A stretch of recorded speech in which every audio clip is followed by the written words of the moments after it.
Our sick intro. Dun, dun, dun. Oh, I didn't get one. There we go. Welcome to Covers as Puck Props with 14-year NHL vet Carlo Colaiacovo.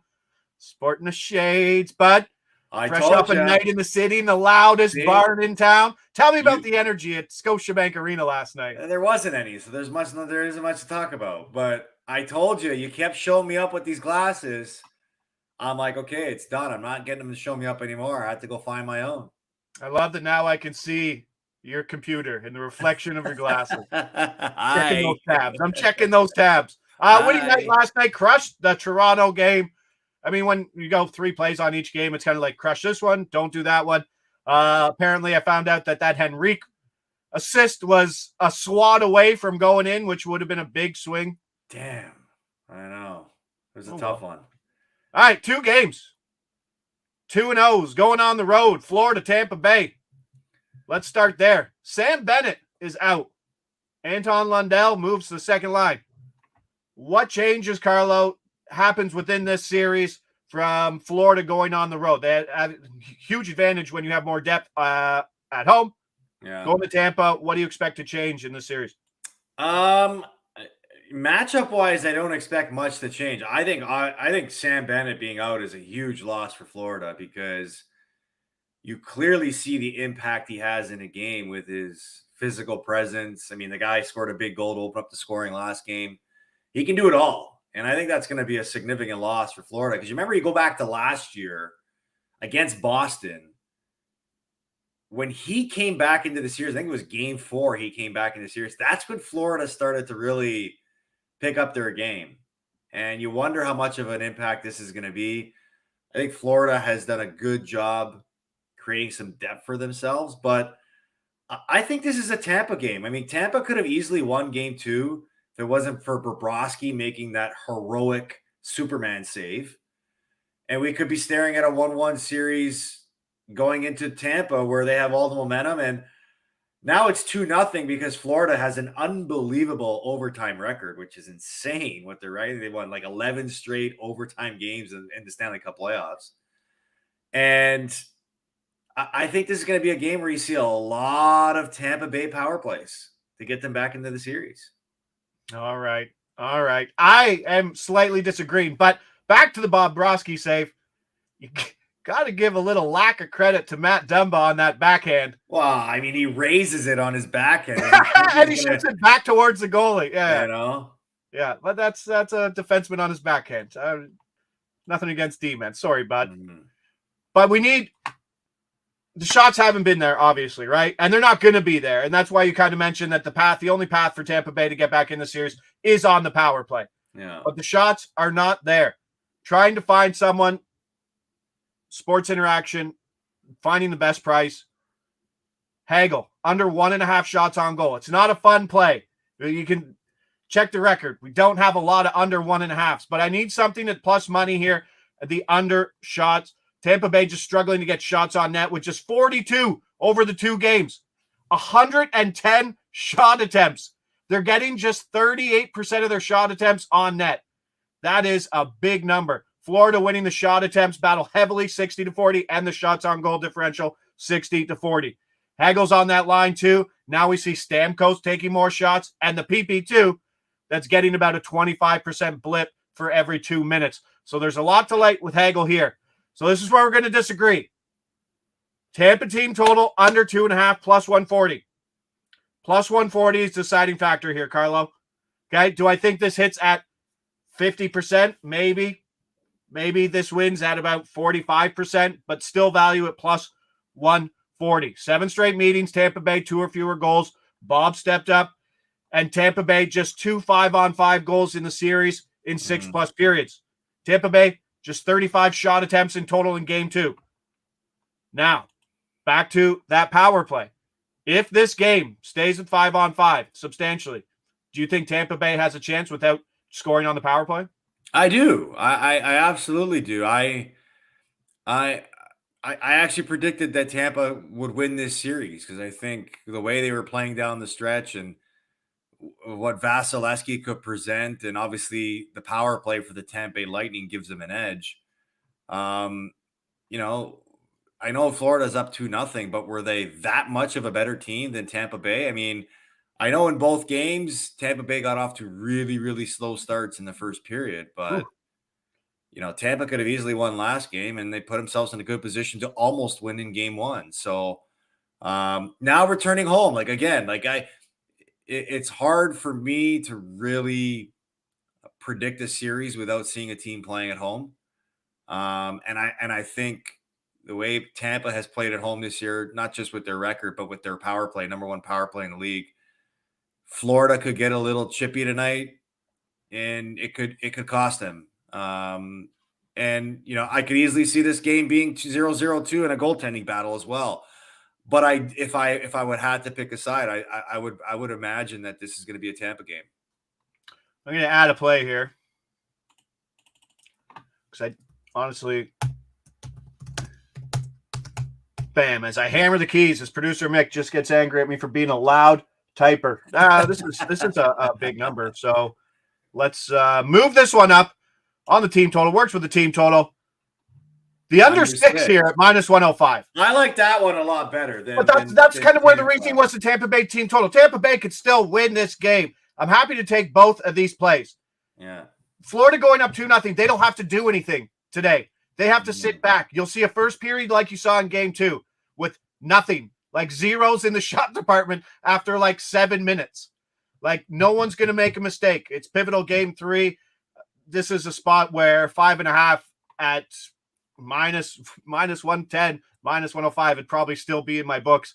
And the way we saw the Russian goaltenders play, there's a spot here. That's where I am with that. And then obviously last one, just going to go Lundell. Obviously it works against the under, but 130 for a guy who's going to play on the best line with Tkachuk and Verhaeghe. I'll take some of that. And it's a pivotal role. It's that grinding heavy line. So they'll be out early. They'll be making a force. And this is a spot where I just don't think the market moves quick enough to actually make sense of what his scoring opportunities are in this game. So let's go Lundell there. So hopefully some shots under. Florida has been dominant in both games, and like you said, trending under. So I like that Tampa Bay under 2.5. I like the under 2.5, but I like the plus 140. Obviously, is the deciding factor in that. So it's a tough one. Tampa Bay can be competitive in this game. What's everybody there in the chat saying? Appreciate everybody there. Bennett is a menace. Yeah, but Bennett is out. I think it's a week plus, so he's probably done for the series. Florida has been dominant, as Parker Smith said. They have. But Tampa Bay, obviously, with John Cooper, a lot of experience. They're going to come out and be competitive. But competitive in this game, in this series, Carlo, might not mean more shots on net. Right. All right.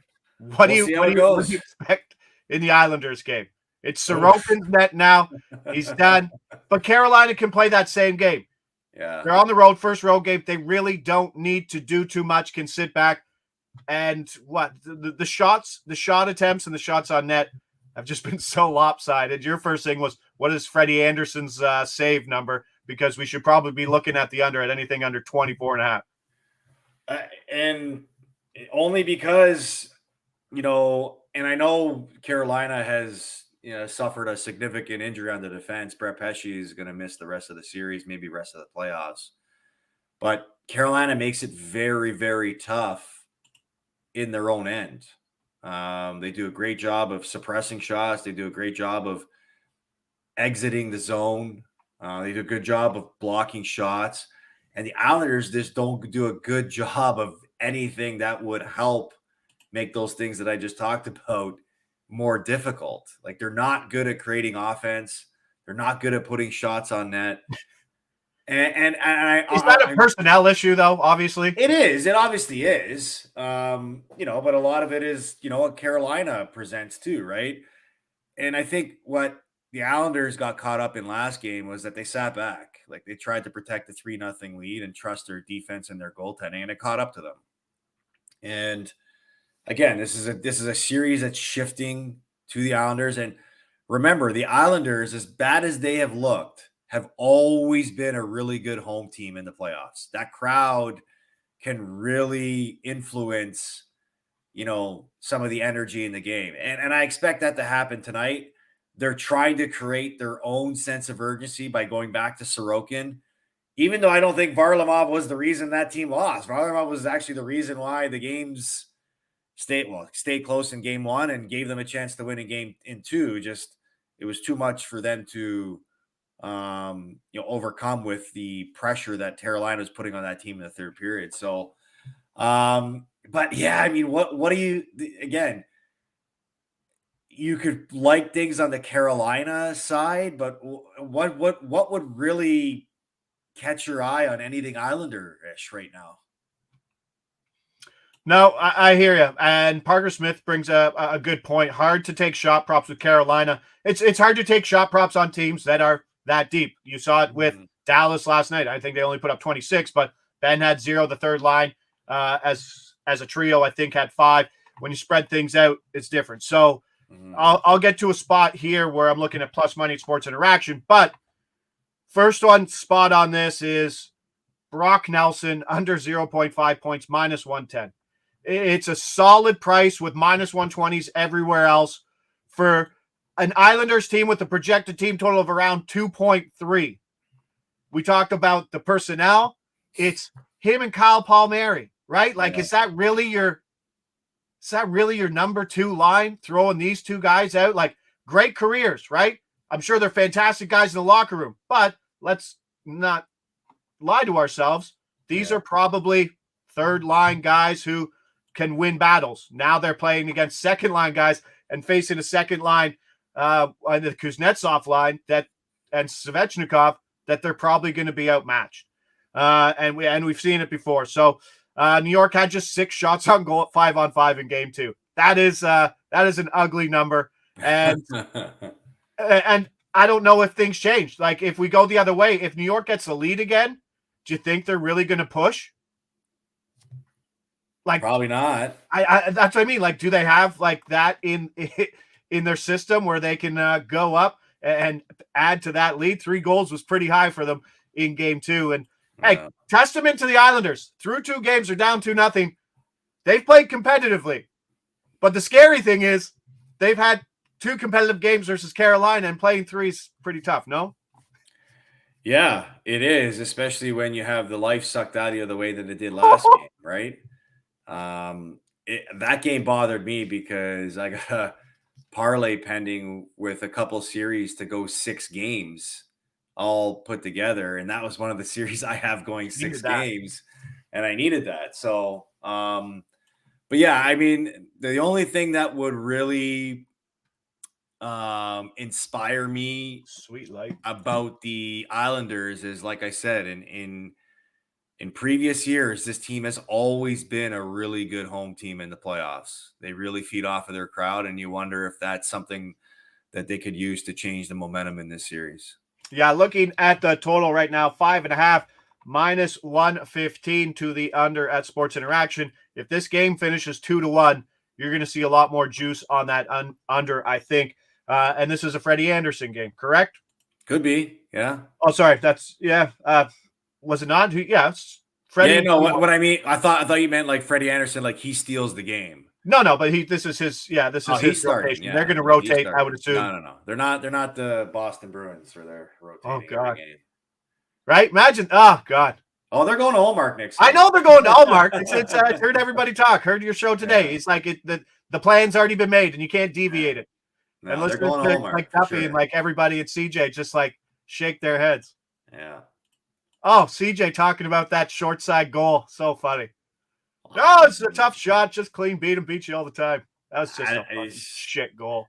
You can't let that in, man. No, you can't. You know, you can't give up a goal 2 seconds later after tying the game. Yeah. All right. Enough of the Leafs talk. Goodness gracious. Seth Jarvis, over 2.5 shots on goal. I like this a lot. 25. This is the spot. So we mentioned that it's hard to get shots on goal from Carolina because they're so spread out. So what you do, you find the plus money guys. Jarvis is 2-0 so far in the playoffs. On this, 3 points in his last game. He's hit the 3 mark, like I said, in both. He doesn't crush these overs, but that's why it's more of a play at plus 120. Still playing top line winger and PP1 contributor with Gensel and Aho. And, I mean, there could be a spot where Carolina is trailing like they did. The game script could be there for that one as well. So that's what we got rolling here. just a light show going on. Someone needs to change a light bulb in this house. Imagine if he spent 4 years of his life being an electrician. You might be able to do something. You got like that. You got a rave going on, man. Oh, you got the glow sticks going on.